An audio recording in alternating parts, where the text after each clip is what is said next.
So if you notice, the 7 seal judgments were sort of indirect judgments on the earth. And now, with the 7 trumpet judgments, now the earth is beginning to be affected, where it says the third part of the trees was burnt up, and all green grass was burned up. At the very beginning of the tribulation period, just a third part of the earth is affected, and as you get to the end of the tribulation period, all of the earth will be affected by things. So by these judgments. So that's something that you need to know if you didn't know it before. Many of you heard my broadcast the other night. You probably remember that I told you that as the as the tribulation plays out, the judgments will increase in severity. But there may be new listeners here tonight, and so they don't know that. So that's why I wanted to make sure I told you that, and you can study that out in your own time when you're in your own prayer and study time. And it says the second angel sounded, and here's where I made my faux pas the other night. And the second angel sounded, and as it were, a great mountain burning with fire was cast into the sea, and the third part of the sea became blood. Here again, the third part of the sea, not all the sea, just the third part became blood. And I think you can pretty much, I think it's pretty safe to say that it's a result of all the creatures in the sea that are killed as a result of this. And again, most Bible teachers and Bible scholars agree that this is some type of astronomical event, like a comet or a meteorite falling into the sea. And usually in the Bible, when it speaks of the sea, it's often referring to people, a mass of people. But in this particular case, it's referring to the ocean, because it says a third part of the creatures which were in the sea and had life died, and the third part of the ships were destroyed. So we know this is talking about the literal sea. And again, the blood from the human beings and the sea creatures that are killed in this horrific event fills the sea, or fills 1/3 of the sea. Okay, and then we come to the third angel, the third trumpet rather, and the third angel sounded, and there fell a great star from heaven, burning as it were a lamp, and it fell upon the third part of the rivers and upon the fountains of waters. Now, again, the third part is spoken of, and there's some speculation as to the nature of this occurrence. Is it a star, a literal star that falls from heaven? Is it another meteorite that falls from heaven? Is it some type of nuclear weapon that falls upon these waters and turns them, makes them bitter? At this point, I think it's safe to say that it has to do with a nuclear weapon. That's what I believe about it. But there are many others who hold the different views. Some say that this isn't a literal event. I believe it's literal. The book of Revelation, the entire Bible, is meant to be taken literally, unless otherwise indicated. And if it's meant to be taken symbolically, that's usually explained within the text. So I can't believe that this is a spiritual something that occurs, or that John is using some type of analogy here. I believe it's either a literal star or some type of nuclear bomb that drops upon these waters and makes them bitter. I have a hard time understanding how a meteorite would make the waters bitter, but then again, there may be ways that could happen that I have not yet considered. So I'll leave it up to you. It could go either way. Either it's a star or a nuclear weapon. You can study, again, you can study these things and find out for yourselves, but according to everything I have studied on the subject, I think the best explanation is that it is a literal a nuclear bomb that falls, not a star from heaven, because I believe that if the star fell from heaven, perhaps it could strike something, a nuclear power plant of some kind, and then all that would spill into these waters and cause them to become poisonous. So again, I can't settle on an explanation. Some of these things are hard to explain and hard to understand, and so sometimes there are things you just can't give a definitive answer to. For at least in my case, at this point, I can't do that. Okay.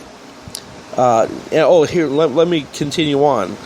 In verse 11, it says, "And the name of the star is called Wormwood, and the third of the waters became wormwood, and many men died of the waters because they were made bitter." Now, I do remember reading a book by an individual who believed that this had something to do with a nuclear attack, and that the nuclear warhead could possibly be attached. A warhead could be attached to the nuclear bomb, and when it exploded upon impact, it would spread some type of poison into the waters. That makes a lot of sense to me.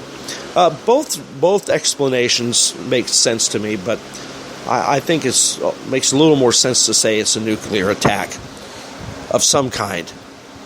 And also this author I'm referring to pointed out that the word wormwood has to do with poison, if I'm not mistaken. It's been a long time since I read that book, but it had to do with something, some type of poison that could be spread through the waters by the nuclear weapon striking the waters. So, again, it's hard to make a call on this one, at least it is for me. You be the judge. Okay, number 12, and the fourth angel sounded, verse 12, and the fourth angel sounded, and the third part of the sun was smitten, and the third part of the moon, and the third part of the stars, so as the third part of them was darkened, and the day shone not for a third part of it, and the night likewise. Now, these are obviously very frightening occurrences. I can only imagine what that must be like. I mean, every day I wake up, the sun shines for 12 hours or so, give or take an hour, depending on what time of year it is. In the night, the same way. And we just have night and day. And now all of a sudden we have a situation where the daylight won't shine for a third part of it, and the night likewise. I can only imagine that this would be a pretty frightening thing to witness. And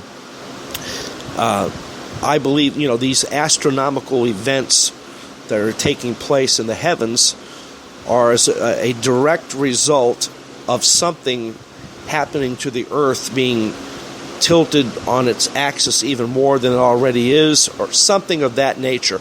Again, I'm only trying to provide as best I can the explanation for these things, and I'm not exactly an expert in this, but I have been studying it for years, and I've studied a lot of books about this, about the book of Revelation, and I've read different explanations from different authors. Again, oftentimes they try to spiritualize what's written.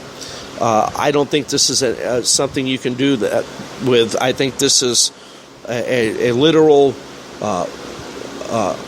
astronomical event that will occur as a result of God's judgment. That's what I believe. Again, there are those who believe differently. I respect your views. And if I ever find out something that changes my mind, I'll be sure to share it with my listeners. Okay, and now we come to the verse 13. And I beheld and heard an angel flying through the midst of the heaven, saying with a loud voice, Woe, woe, woe to the inhabitants of the earth, by reason of the other voices of the trumpet of the three angels which are yet to sound. And that is where I'm going to leave it off for this evening, because I won't be able to do justice to what I need to get into here, because I only have a little less than 5 minutes left. This is speaking of the three woes, which are actually the last four trumpet judgments. Release the three woes. Remember, there's 21 judgments that fall upon the earth, and at the beginning we have the seven seals. Then it introduces the seven trumpets, which introduce the three woes, which are the last three trumpet judgments of Book of Revelation. And also, I need to add here that the first seven seals, I believe, and I've pretty much explained this the other night, so I don't want to go back into it, but I believe they cover about the first half of the tribulation period. However, the seven trumpets and the seven bowls cover the rest of they go on for the entire 3.5 years left in the tribulation period. So in other words, the seven seals run just about for 3.5 years, and then the trumpets and the bowls judgments run for the next 3.5 years. And again, things get increasingly worse as the tribulation continues.